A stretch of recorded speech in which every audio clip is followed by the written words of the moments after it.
ప్రశాంతంగా నిద్రపోయేందుకు నీంద్ యాప్లోకి అడుగుపెట్టండి. ఈ క్షణమే నీంద్ యాప్ను డౌన్లోడ్ చేసుకోండి. ఒత్తిడిని తగ్గించి ప్రశాంతమైన నిద్రలోకి మిమ్మల్ని తీసుకెళ్లే చక్కని కథలు, ధ్యాన పద్ధతులు, ఆహ్లాదకర సంగీతాన్ని మీరు నీంద్ యాప్లో మాత్రమే వినండి. అందరికీ నమస్కారమండి. ఇప్పుడు రచయిత్ర గౌతమి రచించిన మానవత్వంతో ఉందాం అనే కథను విందాం. మన భారతదేశ పేరు ప్రఖ్యాతలు మన భారతదేశ ప్రజలందరికీ తెలిసిందే. ఎన్నో మతాలు, మరెన్నో ఆచారాలు, పద్ధతులు, కుల మత భేదాలు లేకుండా భారతదేశంలో ప్రతి ఒక్కరూ తమ తమ మతాలనే కాకుండా సోదర భావంతో ఎదుట మనిషి మతాలను గౌరవించి అందరూ కలిసి పండుగ జరుపుకోవడం భారతదేశపు ఆనవాయితీ. ఈ క్రమంలోనే ఎన్నో మతాలలో ఎన్నో ఆచారాలు, పద్ధతులు పాటించడం జరుగుతుంది. హిందూ మతంలో గుళ్ళు, గోపురాలు, పూజలు, ముస్లిం మతంలో నమాజ్ చేయడం, మక్కాను తప్పనిసరిగా సందర్శించాలి అనే ఆచారాన్ని పాటించడం, క్రైస్తవ మతంలో దేవుణ్ణి నమ్ముకుంటూ బాప్తిసం తీసుకోవడం, ఇలా చెప్పుకుంటూ పోతే ఎన్నో మతాలు, మరెన్నో ఆచారాలు మన దేశంలో కనువిందు చేస్తాయి. అంతేకాకుండా ఏళ్లనాటి ఆచారాలు గుర్తు చేస్తాయి. ఈ క్రమంలోనే కొంతమంది తమ ఆచారాల పేరుతో ఎదుటివారిని కించపరచడం, మానవత్వాన్ని కూడా పక్కన పెట్టి హింసను మొదలు పెట్టడం, మతాలు పేరుతో చిచ్చు పెట్టడం, ఇవి ఎక్కువగా ఈ మధ్యకాలంలో మనం చూస్తున్నాం. మన మతం, ఆచారం, పద్ధతులు కన్నా ముందు మనిషి పుట్టాడనే సంగతి గుర్తుంచుకోగలగాలి. ఒక మతం ఆచారాలను పాటిస్తూ మరొక మతం ఆచారాలను ఎత్తి చూపటం కన్నా మనందరం గుర్తుంచుకోవాల్సిన ముఖ్యమైన విషయం ఒకటిందండి. అదే మానవత్వం. మానవత్వం లేకపోతే మనం ఏ మతంలో ఉన్నా, ఎటువంటి ఆచారాలు, పద్ధతులు పాటిస్తున్నా అవన్నీ కూడా పక్కకి వెళ్ళిపోతాయి. ఇలాంటి ఒక చిన్న ప్రయత్నంలో భాగంగా మన ఆచారాలను గౌరవిస్తూ మనం మానవత్వాన్ని మర్చిపోకూడదు అనే ఒక చిన్న పిల్లవాడు చేసిన మంచి ఆలోచన గురించి ఈరోజు తెలుసుకుందాం. అయితే మనం కథ వినటం ప్రారంభించే ముందు సౌకర్యవంతమైన స్థితిలోకి వెళ్దాం. మీకు ఇష్టమైన రీతిలో పడుకొని అన్ని లైట్లను ఆఫ్ చేసి మీ కళ్ళు మూసుకోండి. నెమ్మదిగా గాలి పీలుస్తూ పూర్తిగా లోతైన శ్వాస తీసుకుని వదలండి. ఈ ప్రపంచాన్ని, ఇవాల్టి జ్ఞాపకాలను మెల్లగా పక్కకు నెట్టి క్రమంగా నిద్రలోకి జారుకునే సమయం ఇది. మరోసారి నెమ్మదిగా గాలి పీలుస్తూ లోతైన శ్వాస తీసుకొని మీ శరీరంలోని ఒత్తిడిని బయటికి వదిలేయండి. ఇప్పుడు మీరు చేయాల్సిందల్లా విశ్రాంతి తీసుకోవటం, సేద తీరటం, మునుపటి స్థితికి రావటం. మీరు ఇప్పుడు మంచం మీద ఉన్నారు. రోజువారీ అలసట నుంచి మీ శరీరం విశ్రాంతి తీసుకున్నట్లుగా మీకు అనిపిస్తుంది. కాళ్ళ నుంచి మొదలుపెట్టి మీ అవయవాల్లోని ఒత్తిడిని ఒక్కొక్కటిగా బయటికి పంపించేయండి. మీకోసం అవన్నీ రోజంతా కష్టపడ్డాయి కాబట్టి వాటికి విశ్రాంతి తీసుకునే అర్హత ఉంది. మీకోసం అవన్నీ రోజంతా చాలా కష్టపడ్డాయి కాబట్టి వాటికి విశ్రాంతి తీసుకునే అర్హత ఉంది.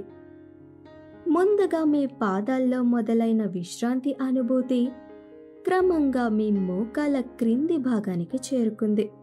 అక్కడ నుంచి మోకాళ్ళలోకి ప్రవేశిస్తుంది. ఇప్పుడు మీ కాలి ఎగువ భాగాన్ని విశ్రాంతి తీసుకొనివ్వండి. ఈ విశ్రాంతి అనుభూతి క్రమంగా మీ పొత్తి కడుపు నుంచి వెన్నుముక్క మీదగా ఎగువ వీపు వరకు వచ్చి తరువాత ఛాతీలోకి ప్రవహిస్తున్నట్లుగా గుర్తించండి. అక్కడి నుంచి మీ భుజాల్లోకి, తరువాత చేతుల్లోకి, చివరిగా వేలు కొనల వరకు వెళ్తున్నట్లుగా అనుభూతి చెందండి. ఆపై మీ మెడ, తల, ముఖం వరకు ఆ అనుభూతి ప్రవహిస్తుంది. ఇప్పుడు మీ శరీరం మొత్తం ప్రశాంతంగా, రిలాక్స్డ్గా నిద్రకు సిద్ధంగా ఉంది. త్వరలో మీరు చక్కని నిద్రలోకి జారుకుంటారు. డ్రీమ్ ల్యాండ్లో ప్రశాంతంగా ప్రయాణిస్తారు. ఈ ప్రయాణం ఉదయం వరకు కొనసాగుతూ ఉంటుంది. కాబట్టి మీరు కథను వింటున్నప్పుడు మీ శ్వాసను కూడా అనుసరించండి. అద్భుతమైన నిద్రానుభావం కోసం మీ శరీరం మొత్తానికి విశ్రాంతినిస్తూ స్థిరంగా ఉండండి. ఇప్పుడు కథలోకి వెళ్ళిపోదామా? కంబాలకోన అనే ఒక చిన్న గ్రామంలో హనుమంతుడు అనే చురుకైన పిల్లవాడు ఉండేవాడు. హనుమంతుడు ఒక చక్కని పిల్లవాడే కాదండి, తాను ప్రత్యేకించి ప్రతి విషయాన్ని జాగ్రత్తగా పరిశీలించే స్వభావం కలవాడు. పాతకాలపు పద్ధతుల గురించి, తమ గ్రామంలో జరిగే కొన్ని ఆచారాల గురించి ఎప్పుడూ ఆలోచిస్తూ ఉండేవాడు. ఆ గ్రామంలో ఎంతో మంది నివసిస్తూ ఉండేవారు. ఎన్నో మతాల వారు ఉన్నప్పటికీ కలిసికట్టుగా జీవిస్తూ తమ కాలాన్ని గడుపుతూ ఉండేవారు. కానీ ఆ గ్రామంలో ఎవరి మతంలో వారి ఆచారాలు మాత్రం తూచా తప్పకుండా పాటించేవారు. ఇతర మతస్థులు కూడా వేరే మతంలో ఉండే ఆచారాలను గౌరవిస్తూ ఉంటారు. కానీ హనుమంతుడు ప్రతి మతంలోని ఆచారాలు పద్ధతులు ఉన్నప్పటికీ మూఢనమ్మకాల వైపుగా కొంతమంది వెళ్ళటం తనకి నచ్చేది కాదు. మరోవైపు హనుమంతుడు తండ్రికి మూఢనమ్మకాల మీద నమ్మకం ఎక్కువ. ముఖ్యంగా దెయ్యాలు, భూతాల మీద మరీ నమ్మకం. హనుమంతుడు బడికి వెళ్లి ఎన్నో చక్కని పాఠాలు నేర్చుకునేవాడు. సైన్స్ గురించి తనకి ఆసక్తి ఎక్కువగా ఉండేది. ప్రతిదానికి సైంటిఫిక్ రీజన్ అనేది తప్పకుండా ఉంటుందని హనుమంతుడి నమ్మకం.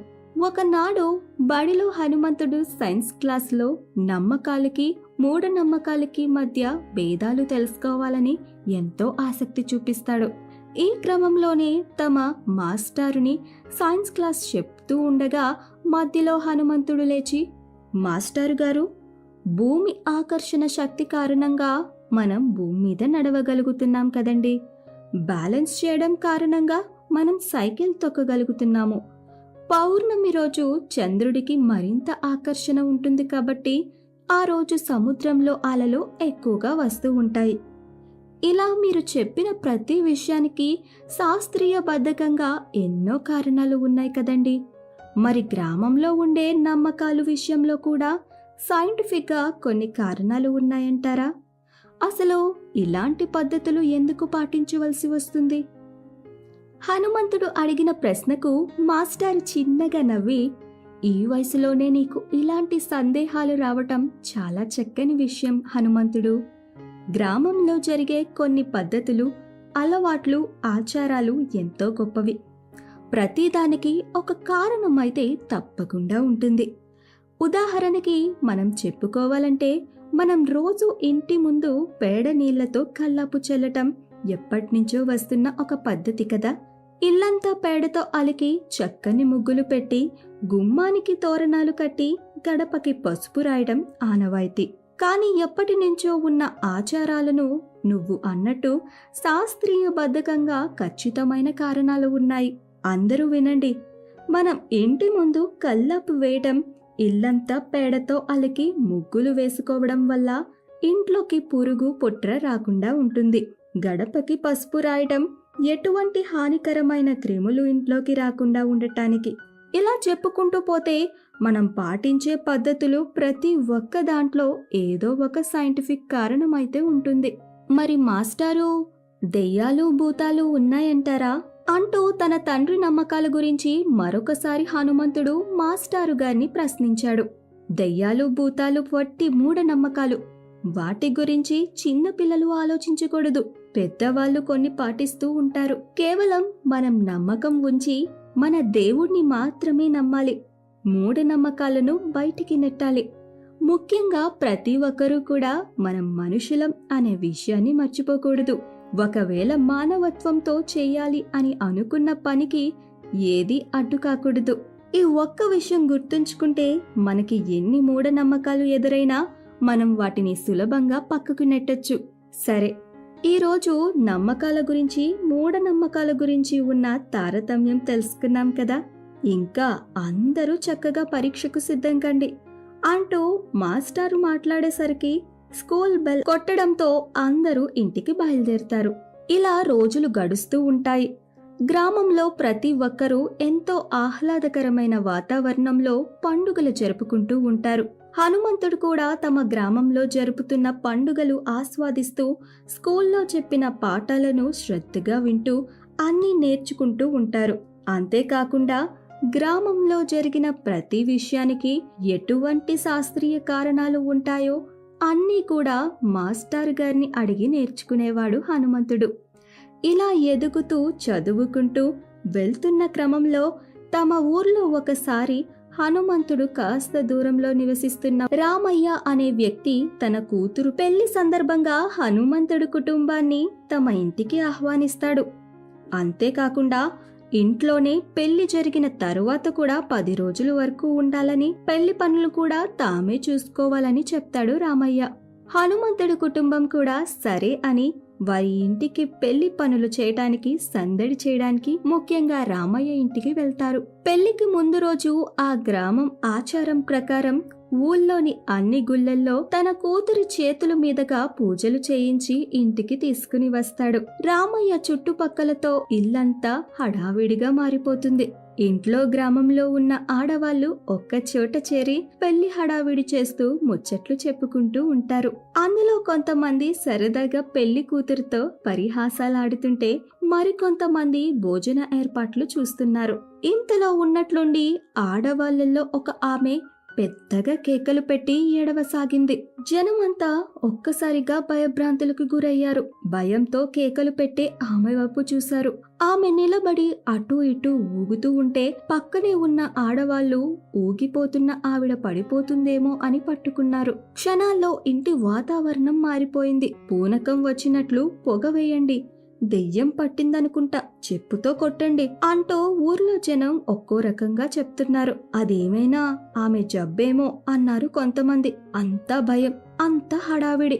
ఎవరికి తోచినట్లు వాళ్ళు సలహా చెప్తున్నారు. విభూది పెట్టారు, వేప మండలతో విసిరారు, ముఖాన్న నీళ్లు చల్లారు. అన్ని మతాల వారు కలిసికట్టుగా స్నేహబంధంతో ఉండే ఆ ఊరిలో ఇలా జరగడంతో మరోపక్క కొంతమంది మసీదు నుండి తాయెత్తు తెచ్చి కట్టారు. క్రైస్తవులు వచ్చి పవిత్ర జలాన్ని జల్లారు. అయినా ఆమె వెక్కి వెక్కి ఏడుస్తూనే ఉంది. శుభమా అంటూ పెళ్లి జరుగుతుంటే వచ్చిన ఈ ఆవిడ ఇలా భయపెడుతూ ఉందేంటి, అసలు ఏమైంది అని ఆలోచిస్తూ పెళ్లి కూతురు తండ్రి రామయ్య కంగారు పడసాగాడు. ఇంతలో ఒక ముసలావిడ అక్కడికి చేరింది. చెప్పు తల్లి, నా వల్ల ఏ పొరపాటు జరిగిందో చెబితే సరిదిద్దుకుంటాము, మా చేతనైనంత విధంగా తృప్తిపరుస్తాము, చెప్పమ్మా చెప్పు అని అడిగింది. మీరంతా నన్ను మర్చిపోయారే అంటూ ఊగిపోతూ కళ్ళు పెద్దవి చేసి పండ్లు పటపటా కొరికిందామె. పూనకం వచ్చిన ఆమెను చూస్తూ ముసలావిడ రామయ్య వైపు తిరిగింది. నాకు తెలిసి ముత్తైదువు ఎవరో ఈమె ఒంటి మీద వాలారు అంటూ ఆ ముసలావిడ అనగానే, లేదు లేదమ్మా లేదు, నిన్ను మర్చిపోలేదు. ఇప్పుడే కొబ్బరికాయ కొడతాం, పొంగలి పొంగిస్తాం, చీర రవిక పెట్టుకుంటాం, మన్నించి పెళ్లి కార్యక్రమం సాఫీగా సాగేట్లు చూడు తల్లి అని దండం పెట్టుకున్నారందరూ. రామయ్య ఆయన భార్య కూడా వంత పలుకుతూ దండం పెట్టారు. కొద్దిసేపటికి ఆమె పూనకం తగ్గి నవ్వుతూ లోపలికి వెళ్లిపోయింది. అయితే జరిగిన ఈ విషయం అంతటినీ హనుమంతుడు జాగ్రత్తగా పరిశీలిస్తూనే ఉన్నాడు. విభూదులు పెడుతూ వేపాకులు విసురుతూ పోయిందని వాళ్ళంతా అనుకుంటూ ఉంటే మరికొంతమంది దిష్టి తీయడం వల్ల అని, మరికొంతమంది తాయెత్తు కట్టడం వల్ల అని, కాదు పవిత్ర జలం చల్లటం వల్లే ఆమెలో ఉన్న చెడు పోయింది అంటూ ఊర్లో ప్రజలంతా మాట్లాడుకుంటూ ఎక్కడి వారక్కడికి వెళ్లిపోయారు. అది నచ్చని హనుమంతుడు ఏమిటి వింత మనుషులు అనుకున్నాడు. దెయ్యాలు భూతాలు లేవని మాస్టారు ఎన్నోసార్లు చెప్పారు, కానీ తాను చిన్న పిల్లవాడు కావడం వల్ల వాళ్లకు ఆ విషయం చెప్పలేకపోయాడు. అయితే మరుసటి రోజు ఉదయం ఒక్కసారిగా పెళ్లికూతురు తల్లి కేకలు ఊరంతా వినిపించాయి. మరోపక్క రామయ్య కంగారు పడుతూ, ఏమైందే, ఎందుకలా అరుస్తున్నావు, కేకలు వేస్తున్నావు, ఇప్పుడు నీకేమైంది అంటూ రామయ్య తన భార్యని అడిగసాగాడు. రాత్రి ఏదో అయిపోయినట్లు అరచిన ఆవిడతో వచ్చిన కొంతమంది ఇంట్లో ఎక్కడా కనిపించట్లేదు అని రామయ్యకి గట్టిగా అరుస్తూ చెప్తుంది ఆయన భార్య. వాళ్ళేదో పని మీద వెళ్ళిపోయి ఉంటారులే, పెళ్లి సమయానికి అందుకుంటారు.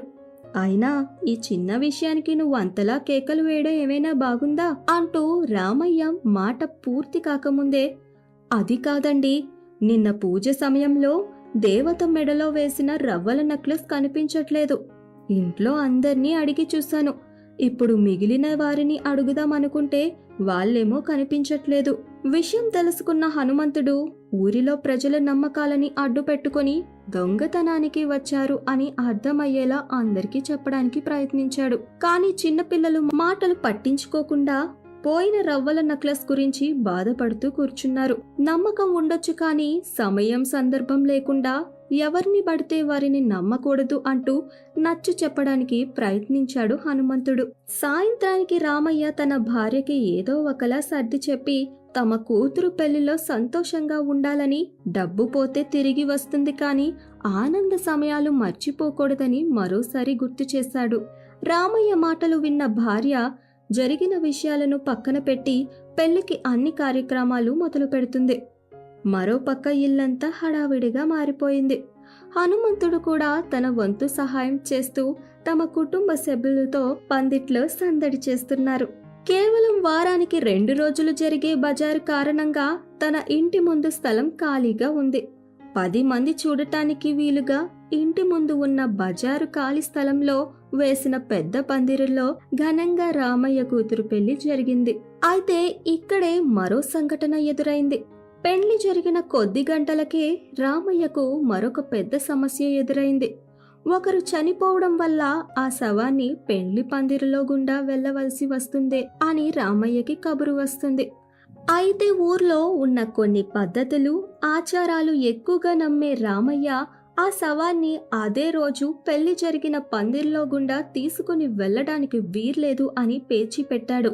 దాంతో ఊర్లో జనమంతా అక్కడే పోగయ్యారు. గ్రామంలో నివురుగప్పి ఉన్న వర్గత్వం క్షణాల్లో బయటపడింది. అందరూ 2 వర్గాలుగా చీలిపోయారు. రామయ్య దొడ్డుకర్ర చేత పట్టుకుని వారి వైపు చూస్తూ నిలబడి, పందిట్లో అడుగు పెట్టారో కాళ్ళు విరగ్గొడతాను జాగ్రత్త అని పెద్దగా రంకెలు వేయడం అప్పుడే వాకిట్లోకి వచ్చిన హనుమంతుడు గమనించాడు.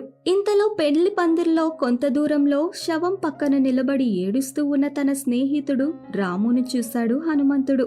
రివ్వున దూసుకుపోయిన హనుమంతుడు రాము దగ్గరికి చేరి ఆ శవం రాము తల్లిదేనని తెలుసుకున్నాడు. రాము వెక్కి వెక్కి ఏడుస్తుంటే హనుమంతుడికి కూడా ఏడుపు వచ్చేసింది. ఎవరి తల్లైనా ఒకటే కదా, అదే పేగుబంధం, స్నేహబంధం ఇటువంటి విషయాలలోనే అవసరం పడాలి అని స్కూల్లో చెప్పిన విషయాలు గుర్తు చేసుకున్నాడు హనుమంతుడు. తను నిబ్బరించుకుని రాముని ఓదార్చాడు హనుమంతుడు. మారుమూల గ్రామం కావడం వల్ల అక్కడ ఇంకా 3 ఆచారాలు తొలగిపోలేదు. అందువల్ల ఆ ఊరి వాళ్లకు పెద్ద సమస్య అయిందది. గ్రామ ఆచారాన్ని బట్టి శవాన్ని వెనక్కి గాని వేరే మార్గానికి గాని తీసుకుని వెళ్ళటానికి వీల్లేదని ఒక వర్గం అంది. ఏది ఏవైనా శుభకార్యం జరిగిన పందిర్లో గుండా శవాన్ని తీసుకుని వెళ్ళటానికి వీల్లేదని మరొక వర్గం వారు పేచీ పెట్టసాగారు. శవాన్ని నడి బజార్లో దించడానికి కూడా వీల్లేదని పెద్దలు చెప్పినందున శవాన్ని మోసే వాళ్ళ కాళ్ళు లాగసాగాయి. ఈ సమస్య ఎలా పరిష్కరించాలో తోచక అందరూ అయోమయంలో పడ్డారు. అందరితో పాటు హనుమంతుడు కూడా ఆలోచనలో పడ్డాడు. అసలు వీళ్ళు బజార్లో పెళ్లి పందిర్లు ఎందుకు వేశారు? ఆచారాల పేరుతో రహదారిలో శవాన్ని తీసుకుని వెళ్ళటానికి వీలు లేదని ఆటంకపరచడం సమంజసమా అనుకుంటున్నాడు. ఎలాగైనా ఈ సమస్యలో సాయం చెయ్యాల్సిందే అని ఆలోచించాడు. వెంటనే ఏదో గుర్తుకు వచ్చినట్లు ఇంట్లోకి పరిగెత్తాడు హనుమంతుడు. అంతే, వరండాలో క్రింద పడి కాళ్ళు చేతులు కొట్టుకుంటూ పెద్దగా రోదిస్తూ అరుస్తూ విలవిలా తన్నుకోసాగాడు. కేకలు విన్న జనమంతా హనుమంతుడి చుట్టూ చేరారు. అది దెయ్యమని, మూర్ఛని, చిన్నపిల్లల చేష్టలని రకరకాలుగా అనసాగారు అందరూ. కాదు కాదు, ఇదంతా శివ మహత్యమే అనసాగారు ఆడవాళ్లు. అసలే అనుమానాల పుట్ట, అది దెయ్యపు చర్యగానే అనిపించింది హనుమంతుడు తండ్రికి.